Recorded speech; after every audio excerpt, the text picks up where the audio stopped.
Hello guys, welcome back to my new video. আর আপনারা দেখছেন শীতাংশু অধিকারী ড্রিমস আমার ইউটিউব চ্যানেল। আমার ইউটিউব চ্যানেলে আপনাদের সকলকে স্বাগত জানাচ্ছি। যে সমস্ত বন্ধুরা আমার চ্যানেলটিকে সাবস্ক্রাইব করেছেন সেই সমস্ত বন্ধুদের জানাই অনেক অনেক ভালোবাসা এবং যথাস্থানে প্রণাম।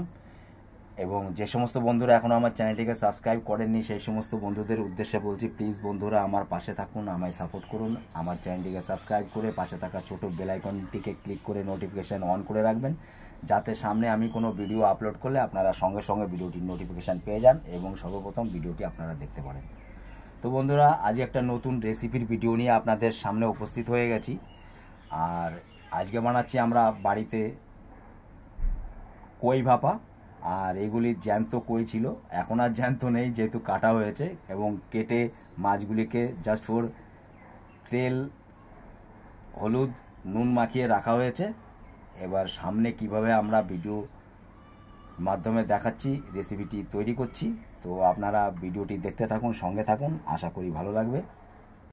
সো গাইজ, ফাইনালি আমরা রেডি হয়ে গেছি কই ভাপা রেসিপি তৈরি করার জন্য। এবং কিভাবে তৈরি করছি এর প্রসেসগুলি মিসেস সন্ধ্যা অধিকারী আপনাদের সামনে বলছে। নমস্কার বন্ধুরা, আজকে আমরা বাড়িতে কই মাছ ভাপা তৈরি করব। আর এটা আমি নুন হলুদ আর সর্ষের তেল মাখিয়ে রেখেছিলাম। এবারে কি কি মশলা দিয়ে এটা আমি ম্যারিনেট করছি সেটা আপনাদের দেখাচ্ছি। এখানে আমি ধনিয়া আর জিরা বাটা 2 চামচ মতো নিয়ে নিয়েছি, 1 চামচ আদা বাটা, 1 চামচ শুকনো লঙ্কা বাটা, আর এখানে অল্প একটু পেঁয়াজ রসুন বাটা, আর দিয়ে দিচ্ছি এখানে 1/2 চামচ মতো গরম মশলা। আর আগে আমি লবণ দিয়ে রেখেছিলাম, আর মশলার জন্য সামান্য একটু লবণ দেব, আর সামান্য একটু হলুদ গুঁড়ো, আর দিয়ে দেব এখানে সর্ষের তেল। সর্ষের তেল আগে একটু দিয়ে মাখিয়ে রেখেছিলেন না? সর্ষের তেল। এবারে এখানে আমি 3 চামচ মতো সর্ষের তেল দিয়ে দিচ্ছি। ভালো করে এটাকে ম্যারিনেট করে রাখতে হবে। ম্যারিনেট করে কত সময় রাখতে হবে? আমি 15 মিনিট মতো রেখে দেব। আর এই কই মাছ কাটা ভীষণ ঝামেলা হয়, এত এই লাগে কাটতে। আর এই মাছ আমি চিড়ে চিড়ে দিয়েছি, এর ভিতরে ভালো করে মশলা ঢুকিয়ে দেবেন।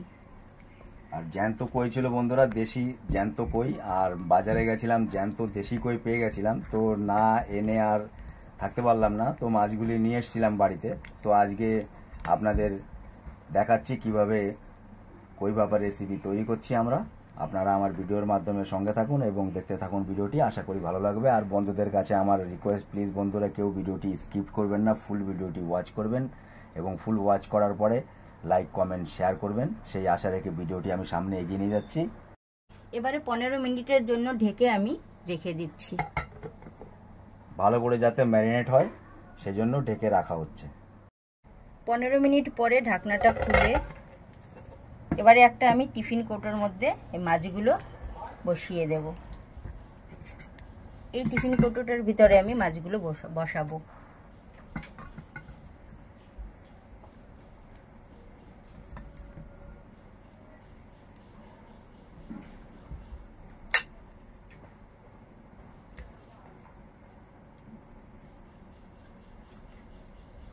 যেহেতু বড় কই মাছ, তাই সামান্য একটু জলও এর ভিতরে দিয়ে দেব।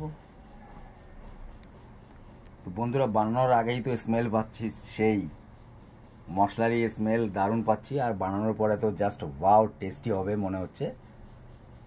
এবার এই পাত্রটা ধুয়ে সামান্য একটু জল আমি মাছের মধ্যে দিয়ে দিচ্ছি।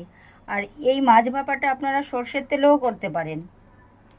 সর্ষের তেল, সর্ষে বাটা, আমি সর্ষের তেলেই করেছি, এটা সর্ষে বাটা দিয়ে করতে পারেন। আর এর ভিতরে আমি দিয়ে দেব আর একটু সর্ষের তেল। দেখতে তো এখনই জাস্ট ওয়াও লাগছে। তো ভিউয়ার্স, আপনারা আমার ভিডিওর সঙ্গে থাকুন এবং ভিডিওটি দেখতে থাকুন। আমি এই মাছ ভাপাটা রাইস কুকারে করব।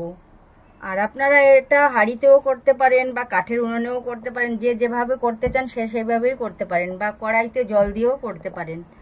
আর যখন এই রাইস কুকারের রাইসটা এরকম ফুটে উঠবে জলটা, তখন এই মাছটা এই বাটিটা আমি এর মধ্যে বসিয়ে দেব কই মাছটা।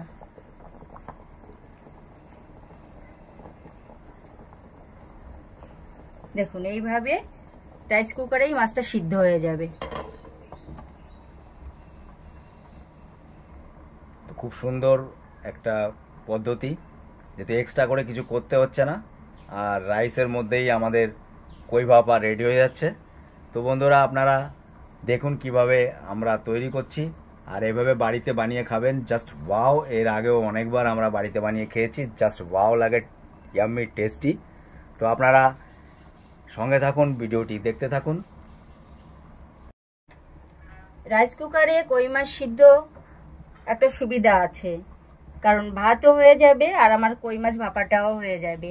আপনারা এটা কড়াইতে আমি যেভাবে ইলিশ মাছ ভাপা করেছিলাম ওভাবেও করতে পারেন, হাঁড়িতেও ভাতের সঙ্গে করতে পারেন। হাঁড়িতে করতে গেলে ভাত যখন হাফ ফুটে যাবে তখন মারটা গেলে মাছটা বসিয়ে দিয়ে আর কম আঁচে, একদম কম লো আঁচে ওটা করতে হবে। আর রাইস কুকারে সেটা করতে হয় না, একবারে সঙ্গে সঙ্গেই হয়ে যায়। আর মাছ যখন সিদ্ধ হয়ে যাবে, ভাতটা হয়ে যাবে রাইস কুকারে, তখন আপনাদের দেখাচ্ছি। তো বন্ধুরা আপনারা দেখতেই পাচ্ছেন যে কিভাবে আমরা করছি, এবং রাইস কুকারে করার সুবিধাটাও আপনারা জানতে পারলেন, কারণ আমার রাইসও হয়ে যাবে এবং কই ভাপাও রেডি হয়ে যাবে। তো আপনারা দেখতে থাকুন, সঙ্গে থাকুন শীতাংশু অধিকারী ড্রিমস চ্যানেলের। আমাদের রাইস কুকারের ভাত হয়ে গেছে, এই দেখুন ঢাকনা খুলে দেখাচ্ছি, দেখেছেন? এবারে আমি টিফিন বক্সটা বের করে আপনাদের পরে দেখাচ্ছি কেমন হয়েছে আমাদের কই ভাপাটা। তো বন্ধুরা আপনারা দেখতেই পাচ্ছেন, আর রাইসগুলি তো জাস্ট ওয়াও। আর রাইস কুকারে রাইস করলে দারুণ হয়, আর এগুলি খুবই ভালো হয় স্বাস্থ্যের ক্ষেত্রে, যেহেতু মারটা গেলে ফেলে দিচ্ছে না আমরা, ওই জন্য রাইস কুকারের রাইসটা খুবই ভালো হয় আর খেতেও টেস্টি হয়। তো আমাদের কই ভাপা প্রায় হয়ে এসছে, আর টিফিন বক্সটি বের করে ঠান্ডা করার পর আপনাদের আবার আমি দেখাচ্ছি।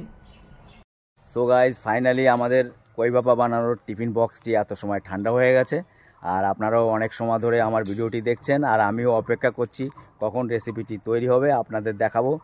আর অনেক সময় ওয়েট করছি, টিফিন বক্সটি এত সময় ঠান্ডা হয়ে গেছে। তো আপনারা আমার সঙ্গে থাকুন এবং দেখতে থাকুন, আর আপনাদের আমি ভিডিওর মাধ্যমে নিয়ে দেখাচ্ছি আমাদের কই ভাপা রেসিপিটি কেমন হয়েছে।